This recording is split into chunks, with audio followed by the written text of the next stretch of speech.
mentioned it. Now I have to go get water. Hi, this is Jeremy Murphy. I'm in Lincoln, Nebraska, and I am the creator of the Positivity Patrol. And I'm a life coach, running coach, writer, blogger, and we're joined by Ha Tran. And hello, Ha. Where are you blabbing from today? I'm from Beverly, Massachusetts. Cool. Yeah, and thank you very much for inviting me to join your team. You bet. Thanks for joining us. And I really appreciate it. Thank you.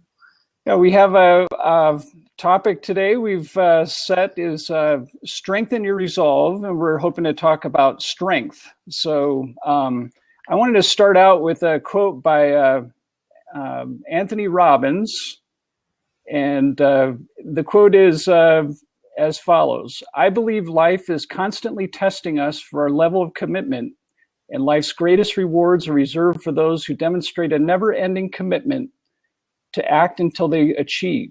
This level of resolve can move mountains, but it must be constant and consistent. As simplistic as this may sound, it is still the common denominator separating those who live their dreams from those who live in regret." Unquote. Ooh, I like that. I agree totally. Yeah. And I was amazed, looking for materials to prepare for this. There were a lot of people that have written about this. Actually, it's something people struggle with, and I've been asked by people, what do I do if I lose my motivation? How do I get it back? And we have. I'm not just talking about New Year resolutions or things like that. And we as attorneys, we like to write things that have the word resolved in it with a comma, and then it would have a bunch of things after that. But I think sometimes we set those resolutions and we forget to follow up on them, or we somehow lose the strength to really follow through, to stick with it, the perseverance aspect of it. So have you run into people that have struggled with this issue? Oh, most definitely, because like you just mentioned, or the quote from Tony Robbins, life is a journey, and a journey of up and down from the valley to the peak of the mountain. And for me, I also that found that sometimes that I run to a few black holes as well. And then you then at that moment you have to questioning yourself, how can you survive this? Mm-hmm. But regardless that we have to be one foot in front of the others, and you have to continue, and then knowing your commitment and the destination, where do you want to go, and from here, and then you have to make up your mind that okay, put every hour of energy you have, every effort that you have to put in it, and to continue your journey, because and again we will be tested, no doubt. That's true. That's very true. And there's a Bible verse I think about with this topic in particular, and it happens to be my favorite one, which is Philippians 4:13. "I can do all things through Christ who strengthens me." And I think we all have to have that we have to have some source of strength internally. We have to be able to find it and tap it. And when our strength is waning, we have to find ways to recapture it, if you will, even if it's by visualizing it, by using some kind of a visual lasso to grab some source of strength and realize, oh, I have that challenge that I overcame in the past, and I can recall that and how I conquered it, and try to recreate that maybe in a different way, but to realize that that strength is there and that it can be tapped. And that maybe instead of hitting the wall or feeling like we're hitting a brick wall, we've visualized that we're a giant well, and that we have the capacity to keep drilling down until we get some water, some kind of source of strength. Go ahead.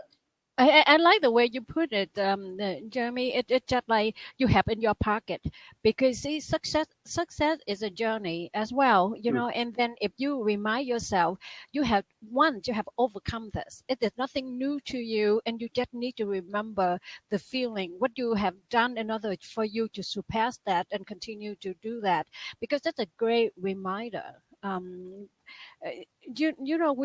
We sometimes we forget, and even through prayer. I know that you are a man of faith, and and you are a father yourself. And for me, and I see that a lot of people, they praying God so hard for the thing that they want or the thing they need to be, for God answer them favorably. But for instance, they just pick up the problem, or they put in the hand of God or their belief, their faith, Mm-hmm. and then just like they just keep on looking. They just I just asking you, I waited, why nothing happened, and just like you don't have patience, and later on you just come over and you take away, you take it back. When you the thing is, the strength of your own self, at the faith that you have, you have to be patient, because as the father, at your father or your creator, when he or she want to give it to you, it have to be in the right time, the timetable that they have, not just because you want it. True. Yeah, our time can be very different than God's time, and that's that's partly why I have scheduled a patient show that I can't remember if it's next week or the week after, but that's something that I'd like to talk about. The patience impatience continuum is a difficult challenge for a lot of us.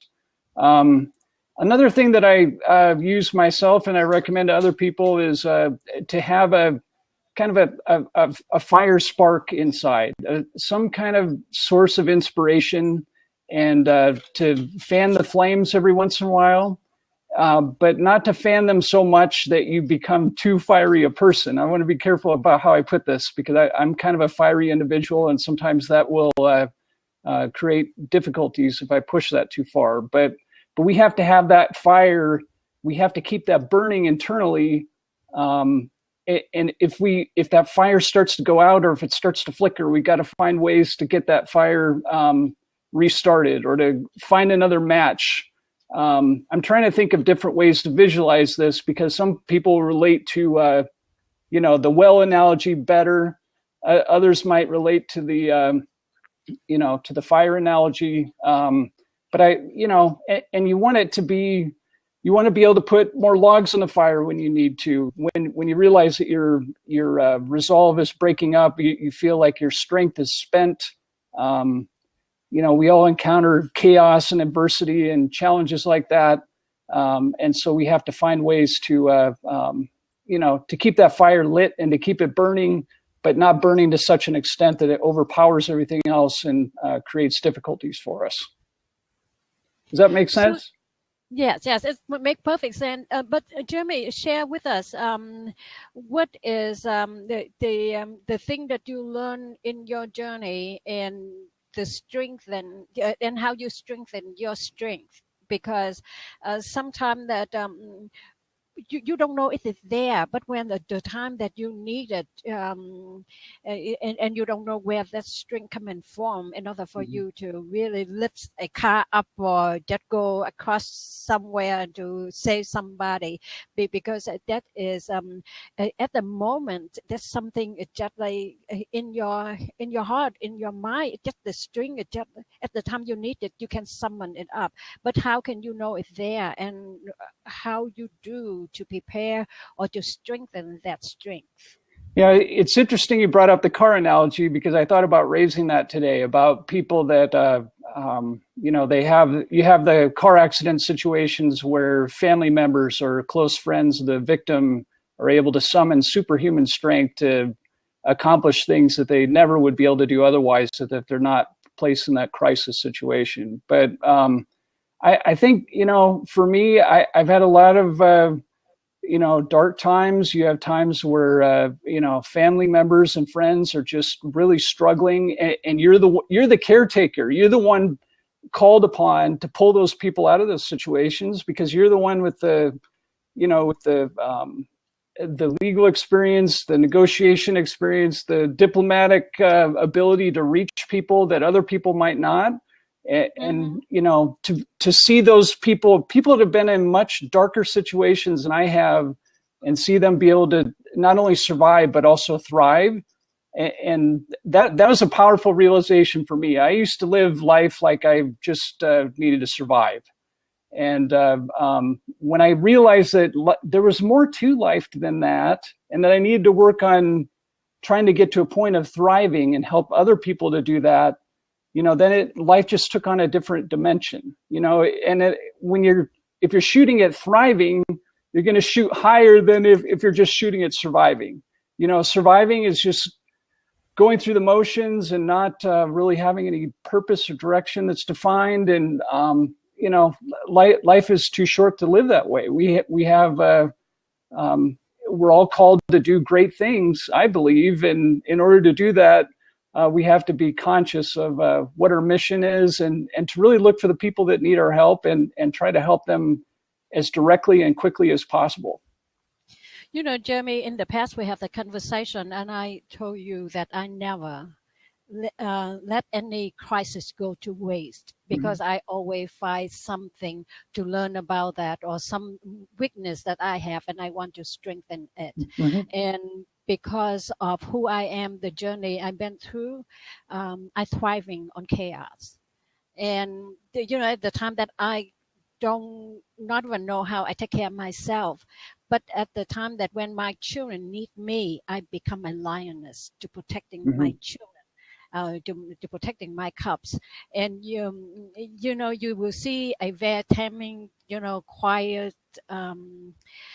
Asian woman. I become a lioness. I will cross you if you ever touch the hair of my children.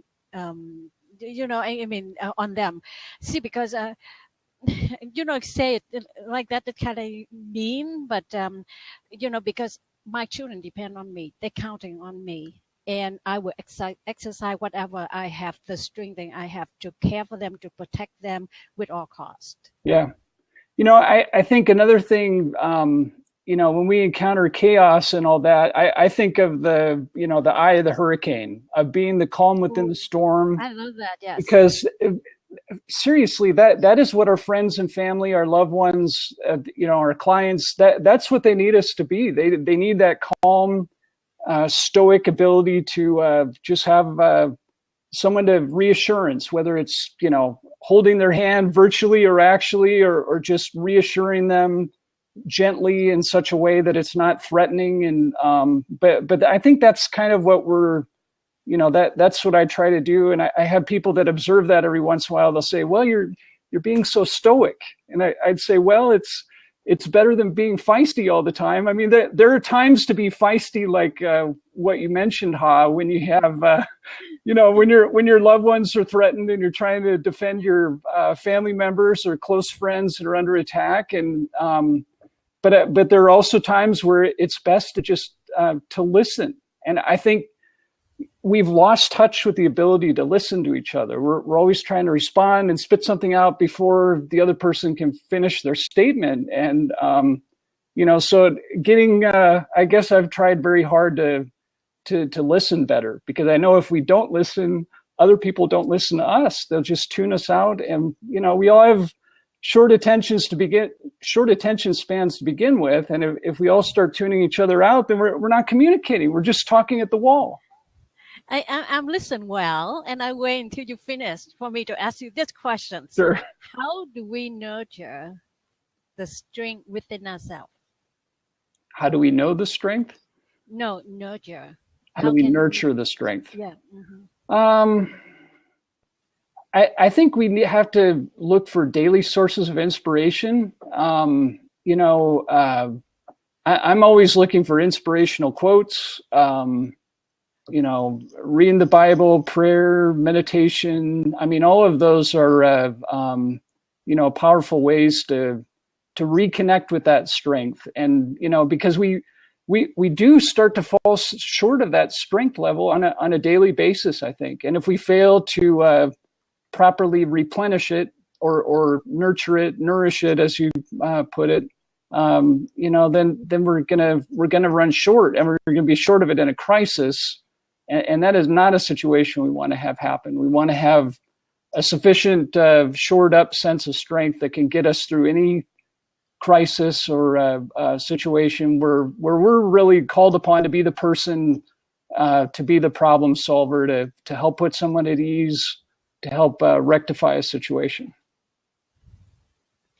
To the skeptic, for instance, they listen to you and me because you know that I'm a very positive person, Right. and I always look and because the way I appreciate things. I'm grateful for every little thing because I truly believe that everything count, everything speak.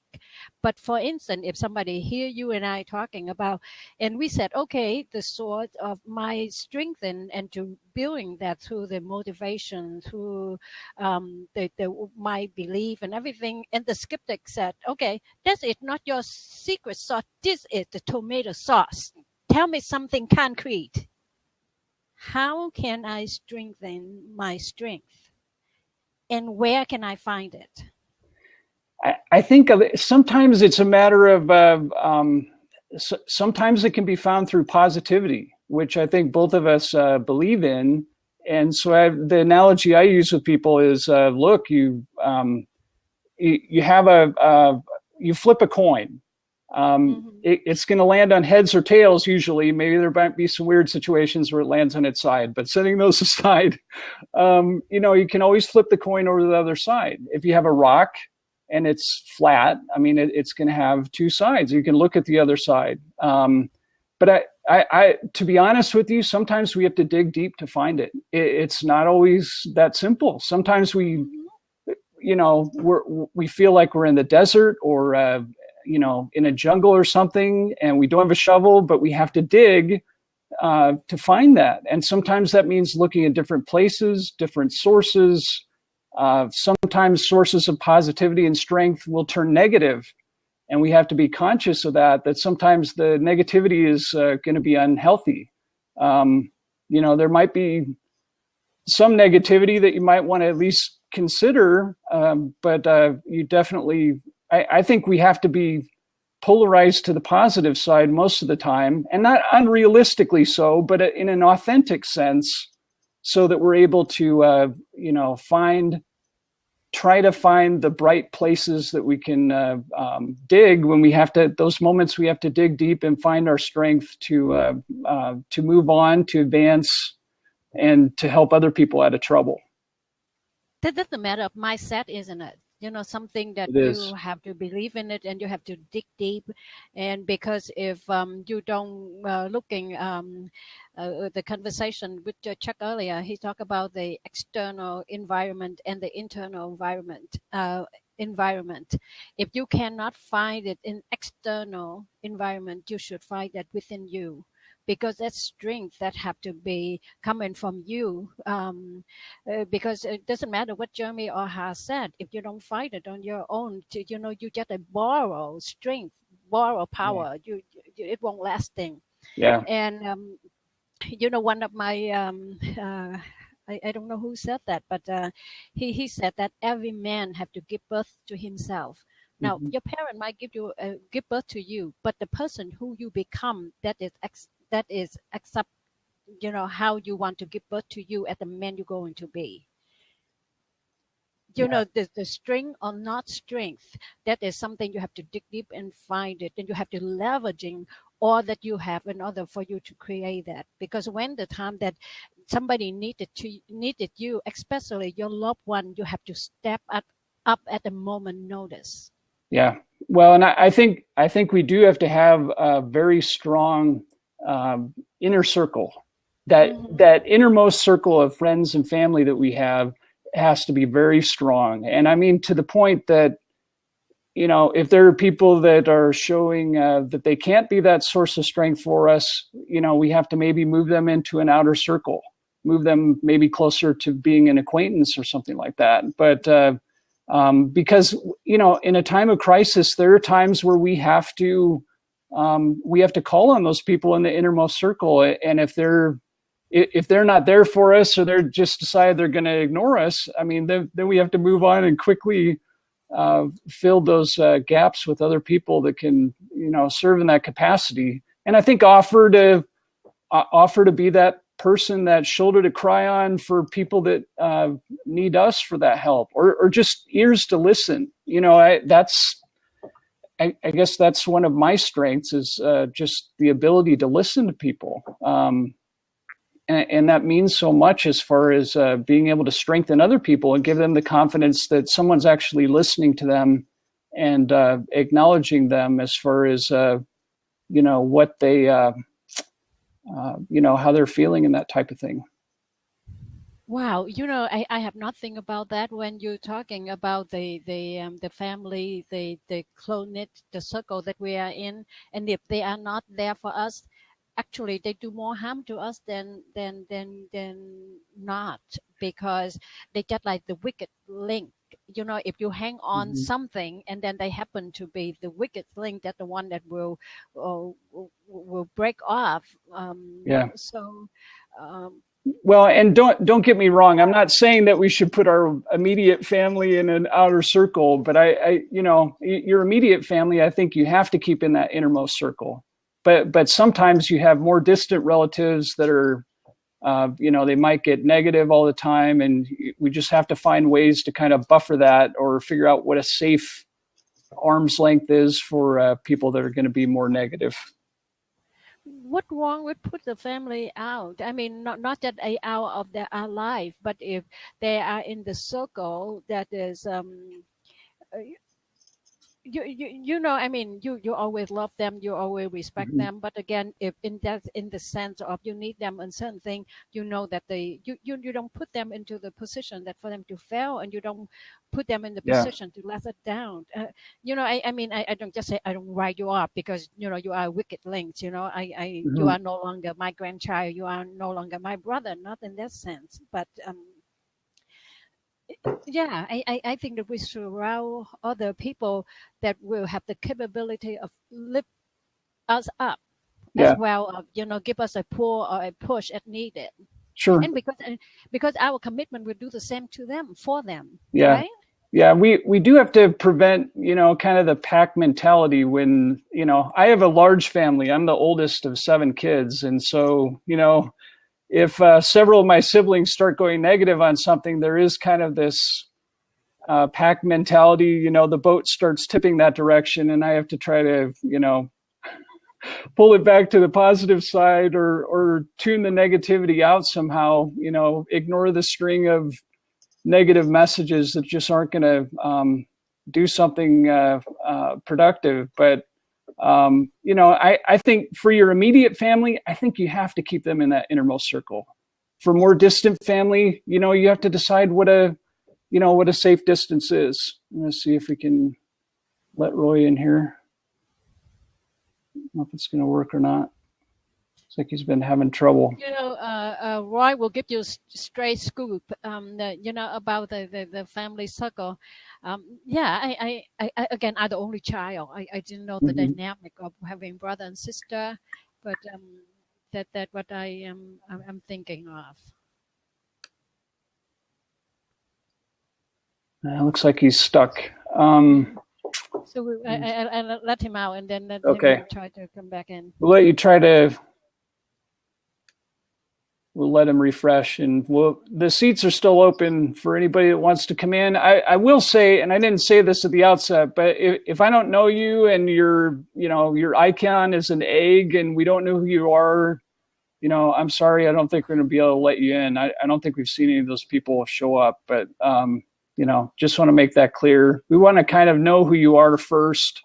If it's someone that's known to one of us or something, that's a different story. But, otherwise we're going to try to stick with people we know or can at least see who you are. So let's see if we're going to try again. Yeah, because what we're talking is very, very important, because that we talk about the character of a man or a woman, because to build up the strength for the good. When I looking into the title, I really love it, because strength is. Some people recognize it and then they see it. Some people, they don't know the strength they have. And now I think that if everybody or anybody who can jump in and to share with us, what kind of source of the strength they have and Right. how they maintain it, or how they, oh, he One, comes two, good, three, four, Maybe five. this how one. they Good. maintain it and how they Can sustain it. you Yeah. hear me? And then keeping it. Testing. Yeah. Sustaining it is the trick a lot of times. You can't, we can't get too excited when we get it back because we're keeping it and making it persist. Test.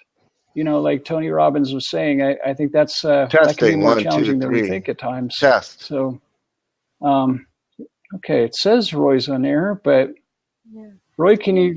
Test. And when I like his code, because when he talking about we will always be tested, and then because of those tests will make a man or break a man. Yeah, true. Yeah, Roy, I'm sorry, we still can't hear you. I don't know what's going on. We could page. Are you hearing an echo, Ha? I'm hearing an echo. No, you hear the Should we page Blab Help and see if they can help us navigate this? Okay, do you hear the no? No. Roy said no. Okay. I mean, it's not the point of disconnecting the host, but okay. We have only an hour, and I know how determined Roy is. He will find his way. Yeah. In the front door, the back door, or from the helicopter or the parachute. I know he will get in. Yep.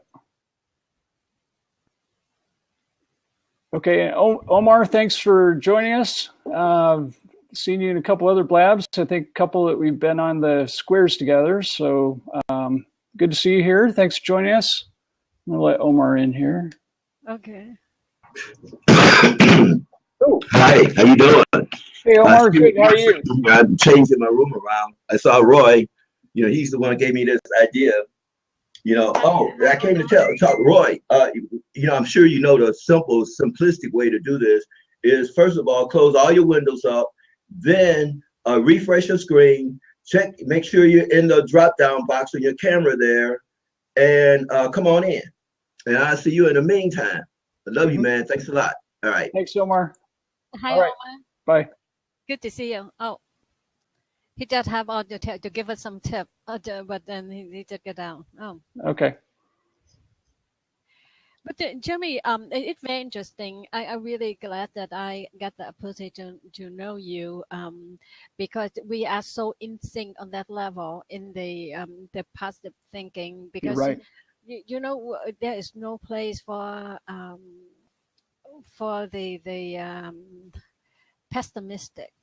I for a long time I remember what my father said, but I don't know how to translate it.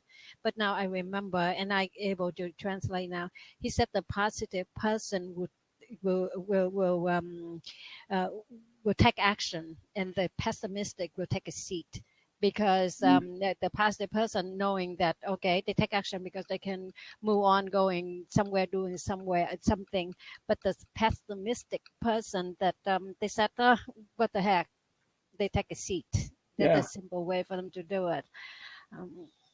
Did you have a point with in your life with pessimism that you had to make that change, huh?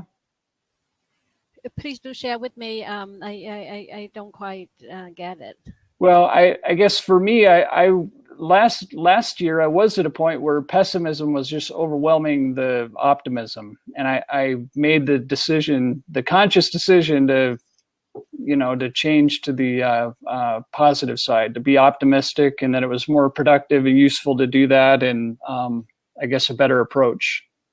So I'm just curious if you reached a similar turning point or not. Oh, yes. Again, like I said, my life is a journey of a stormy sea. At the time it's just like to let go and let it be and let it done over with. It's much easier than to have to fight for it. But I can hope it. But life is so precious, and I decided to put all what I have to Hey, Omar, you're back. Now we can't hear Omar. Huh. Can't hear you.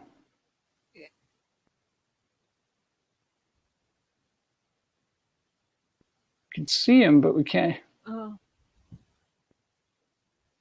Huh. Is Blab having issues today? This is Yeah, the first. you remember on my show just suddenly just died abruptly. Yeah, you popped out of your own show, and Sabrina had to wrap it up, and I was still there, and we could hear you for a little bit, Ha, but you suddenly vanished from the screen. So I'm wondering Yeah, if I have no idea. I said, oh, I keep on going talking, but I didn't see anything. So say something, Omar. I still can't hear him.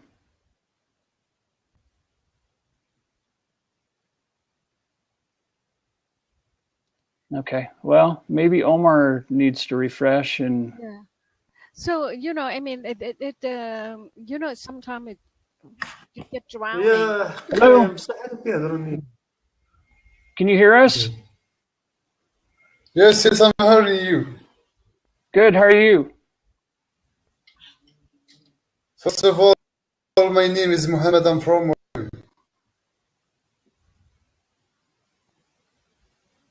Your audio must be going out. We can't. We cannot hear. I'm sorry. We're having some problems. Let's see if we can let Omar back in and see if we had his. We still can't hear you.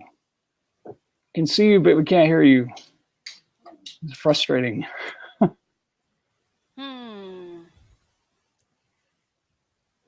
Yeah, I don't know.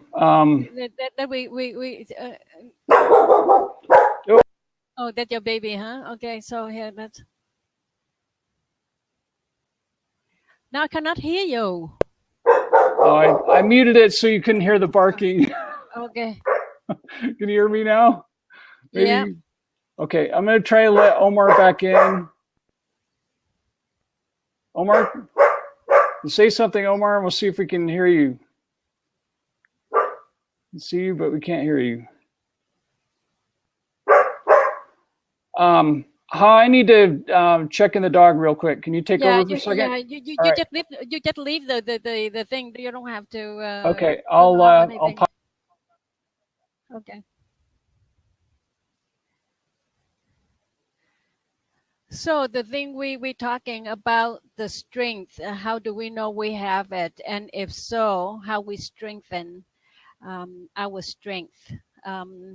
If anybody have any thing that to add on and any suggestions for us how to strengthen our strength.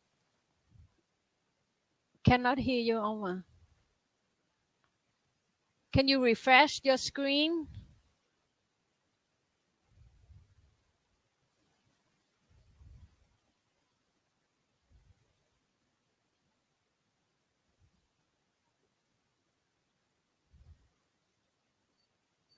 Hold on, let me try see how can.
Okay. All right. Sorry.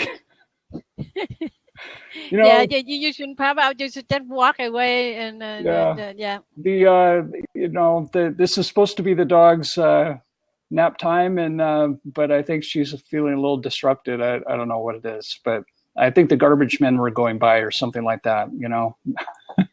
We all have to take out the garbage of our negativity. That's what that reminds us. So, okay, yeah, it looks like Muhammad was having a bad connection too. So I don't know if we're gonna be able to.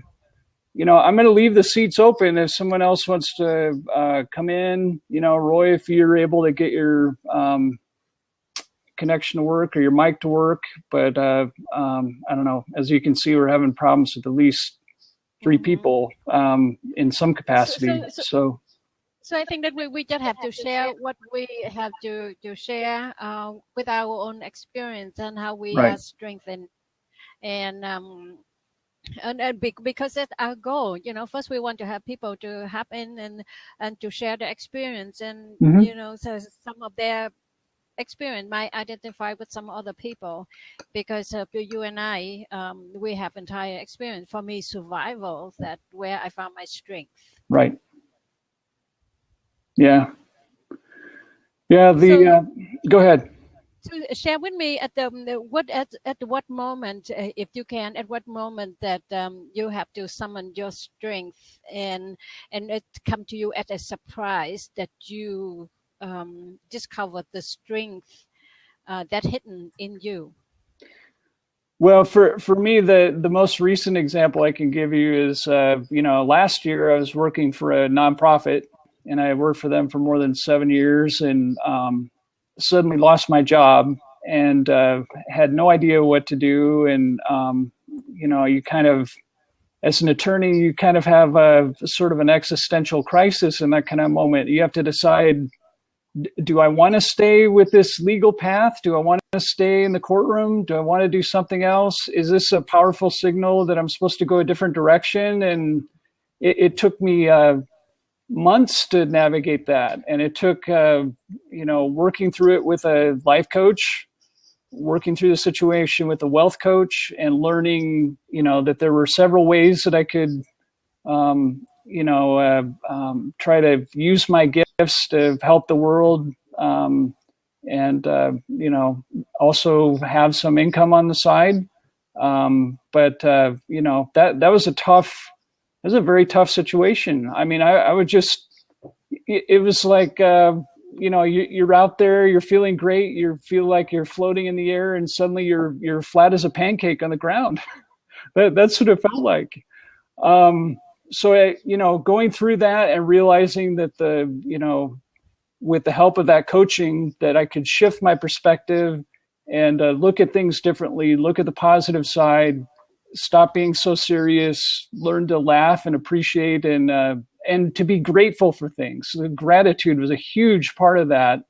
And I, right before I lost my job, I had a coworker that told me, you need to change your attitude. But she kind of said it in a bossy way. So it kind of, it got me upset. And I after a couple months of thinking about it, I realized, I think she had a point. That the attitude did need to change. The gratitude had kind of disappeared from my routine.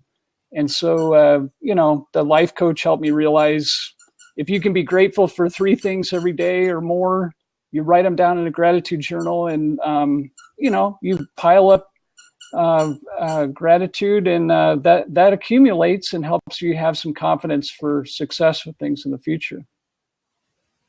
So did you go through the whole process to exhaust all the options that are available to you before you let go of the legal profession? I did. I did an exhaustive job search. I interviewed for jobs all over the country. Thought I was in contention for some of them. And then I just kind of realized, I had a couple of friends tell me, look, I don't think, I know you enjoy the practice of law, or you have, but I think you're being asked to go in a different direction. And I was kind of curious about that. And I said, what do you mean? And then I started reflecting upon it, and I realized, these people are correct. That you have counseling abilities as an attorney that are convertible and can be used in as a life coach. I was blogging, and I realized, well, all this writing that I'm doing, I can write books, and that I actually, I maybe don't have as much to say as some people. I'm not saying, like a memoir or something, but I've learned things through life's lessons that I think a lot of people would benefit from learning from my mistakes, and, the just figuring out how to navigate challenges that other people are going to encounter. As an attorney, you have a vast of knowledge about a lot of things, and then you have a lot of skill transferable skill as well. That's why you can make any adaptation and do anything. So here, let me asking you a question. Now, when you have already made the decision that you choose different professions, now my question to you is: are you happy with the way it's going, and where are you now? Yeah, I would say I'm happy with it. I at least feel like I'm going in the right direction, and I got to tell you though, writing books is very difficult. I know you've published at least one book, and that's it's a very difficult process to pitch a book and convince publishers that it's valuable, and it's difficult to change direction. It's difficult to change, from practicing in the courtroom to being a life coach. It's a much different, it's a different lifestyle. But I would say I'm happy with where I am, to the extent that I realize it's going to be a process. It's going to take time to, build a practice and work with people and try to help them transform their lives. But I've decided that's my mission. My mission is to help people transform their lives, not just their lifestyle, but also as a running coach, nutrition consultant, blogger, and I'm going to be taking health coach certification classes starting in November to kind of to deal with health and wellness more, because I see a lot of people struggling with that. But for me anyway, a lot of the battles that they're fought up here, the toughest battles that have been fought in the mind. And you can have things go wrong with your body, maybe other people would disagree with me that, there's some battles of the body that are very difficult. But at least for me, I find that a lot of it is mindset related. And as long as your mindset is positive and helping you move the right direction, I think I would have to be happy with the direction it's going.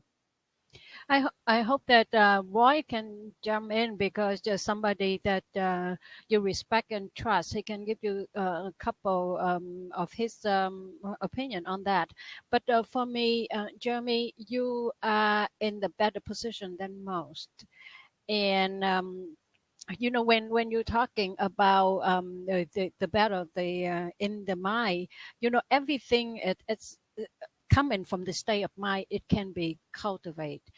It is not easy, but again, it might take time to make the impression in your own head, in your own mindset, and then in order for you to move on.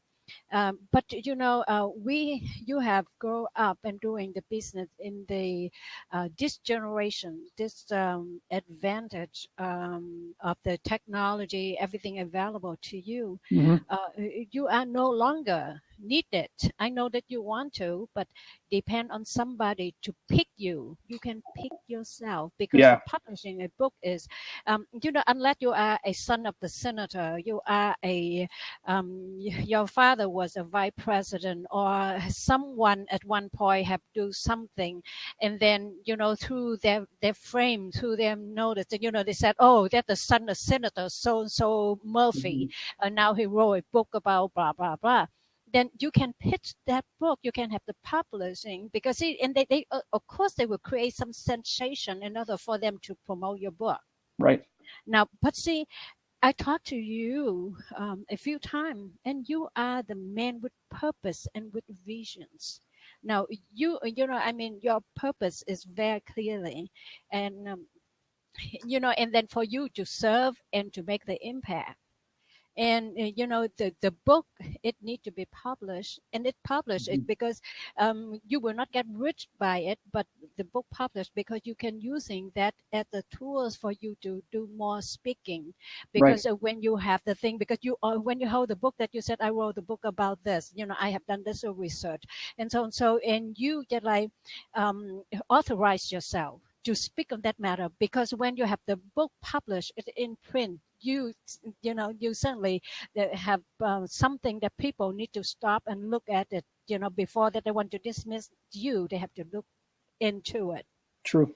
And then, you are a very, very likable man, and you articulate yourself, your mission, your vision very well. And and then because the thing that you want to make the impact, you make the difference in the younger generations, the thing that you want to share your anguish, your success as well, your failure, just to better some other people's life, that take a lot of giving. Never discourage you from that. And writing, again, just give yourself permission to write whatever into your mind, block the time and keep on writing. If even you want to keep that in 1 year, 2 years, 3 years, that depends on how you want to really have it going. If you are in the technology, you want to write something about the app or something, I said, Jeremy, you need to keep on going, because if not, tomorrow will be obsolete. Yeah. But see, you is the very conceptual, something at the state of mind, the thing that, from the beginning of the time, our mind working the way it is today, just like it was yesterday, it is going to be tomorrow. Yeah. But we have more tools to making the decision, to other stuff. But our mind functions still pretty same. Remember the book from Think and Grow Rich. The book was published in 1937, and the lesson of that 1937 still valid today. Yeah, that's a very powerful book. I just read it recently for the first time, and I was just amazed how at the depth and how timeless a lot of the lessons were. And, it's interesting to kind of break down some of the quotes that he had, and the quotes that he said you should have in big letters on this on this page. And this one's really important, and you got to fix this. So, I realized that really reinforced a lot of my problems were mindset related. The mindset wasn't right. The mindset was messed up and was too negative. And so I've tried to help other people with that, to try to. But your mindset, the thing is just like the goal, it's just like the vista have to be large. It have to be, you have to using the lens of, to pull it in closer to you and for you to really see it and feel it and know what it means to get there.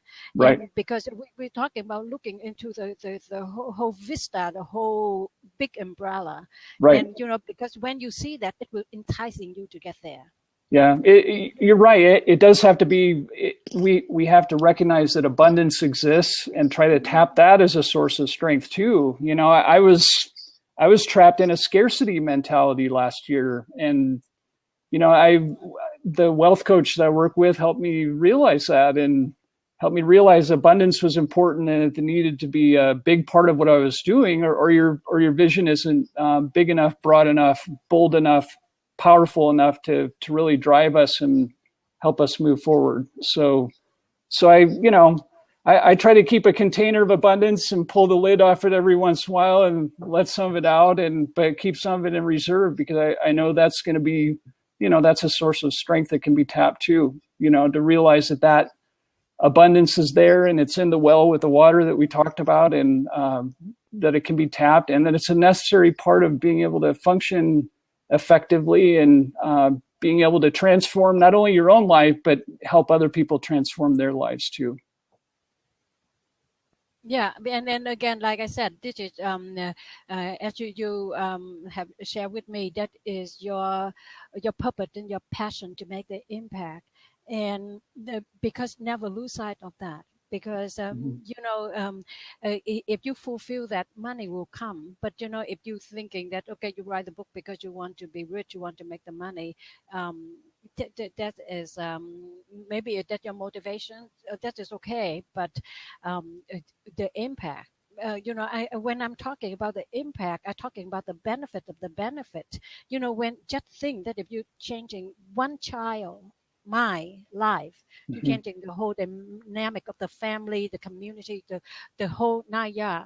If you go out there and you talk, you can make the impact of 10,000 people. You actually can make the impact of over a million people out there, because that is, you're talking about the benefit of the benefit. Yeah, and that's where this gets very personal to me, because I've helped, and I've had so many people that have dealt with anxiety, stress, depression, and mental illness, or some combination of these, and that's where it gets very personal, because I know what it takes to help pull people in those situations out of the out of the ditch, and being able to look up at the sun. We get caught up with looking in front of us so we don't trip over something on the sidewalk. But if you do that too much, you're gonna have a little bit too much gravitational force pulling you down.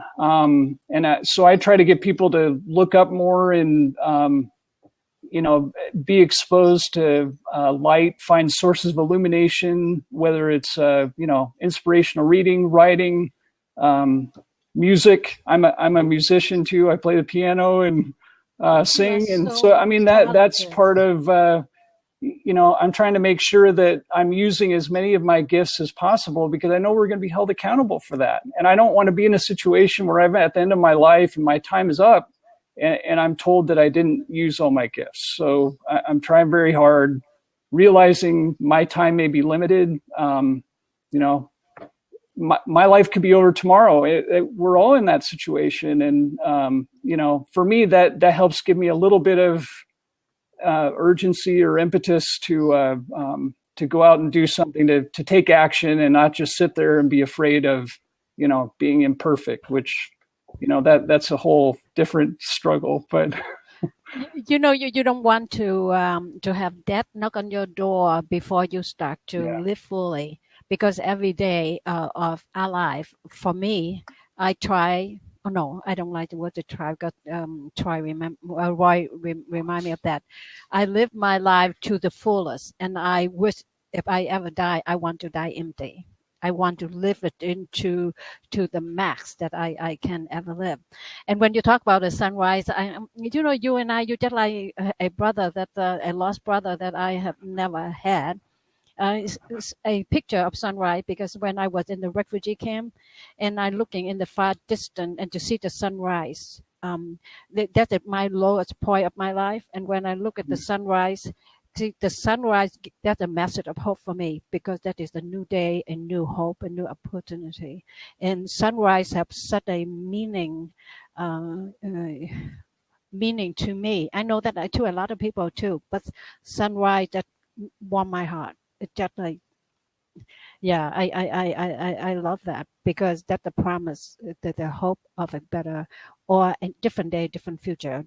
Sure. Yeah, and you're kind of like the older sister that I never had. As the oldest of 7, I don't have any older siblings, so I don't even know what that's like. I can only imagine. But my 6 younger siblings remind me of that all the time. Oh gosh, you again.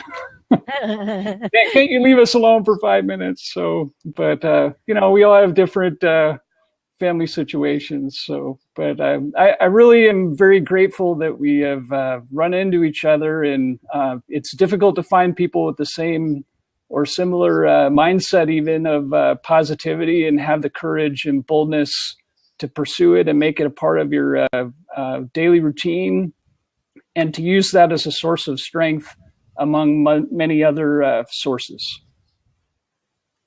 Yeah, I like that too, and it's such a you warm my heart. It's such a compliment that the sister that I have. I'm the only child. I'm longing to belong, or to have a brother and sister, and because of your message, the conversation we have, and I know that we pretty much in the same mindset, and sometimes it's very rare to find somebody that you can converse with, somebody you can True. share with.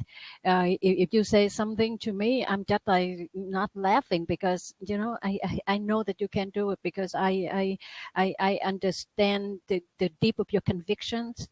And if you need a cheerleader, I'm there, and if you need somebody to have your back, I'm there. That's a promise I have for you. Well, I appreciate that very much, and I'm happy to do the same for you. And I'm just, very inspired by your life and your example, what you've been through, and how you've conquered adversity over and over, and not just in the situation of coming to the United States and what it took to get your bachelor's degree, and to publish books. I mean, it's remarkable. I'm very impressed. I'm very Thank you. very happy and very grateful to be able to call you one of my friends. Oh, and my too, Jeremy. Thank you so much. Thank you. And so because we have some problem with the lab technology, with the connection. We don't have anybody to come in or even type in if they have any question for us. So we are almost at the top of the hour. Do you want to do the closing, and we can stop the recording after your closing? Sure. What do you think? Yeah. I mean, that we want to open for another half an hour, so if somebody have a question, but sure. We have some technology technical problem. I think that we can close it now. Yep. Yeah. There's another quote that I want to leave with you that I think kind of sums this up, and this deals with resolve. And this is a quote by Ella Wheeler Wilcox. Oh, my favorite, yeah. There is no chance, no destiny, no fate that can circumvent or hinder or control the firm resolve of a determined soul. And, the determination is a big part of this. You have to have it. If you lose it, you have to find ways to get it back. But I think again, pretty much summarize what we've talked about today. I think all of us have a lot more strength than we think. We're a lot stronger than we think. We have strong allies and friends and family that are on our side and are there. We have to have the courage to ask for help when we need it. Sometimes our source of strength is someone else who is willing to be there and stand with us and fight with us if necessary for fighting a battle, or listen to us, or help us just simply shift our perspective a little bit. And that tiny little shift can unleash a whole new world of possibilities. And I think we all reach forks in the road where we do have to do that. We have to recalibrate which direction we're going and that type of thing. But I think that pretty much summarizes what I want to say. Just, you're stronger than you think. You can strengthen your resolve, but you can also resolve your strength and replenish it in the ways we talked about. So, keep that in mind too. And, if there's any way I can help anybody that's been watching, please let me know.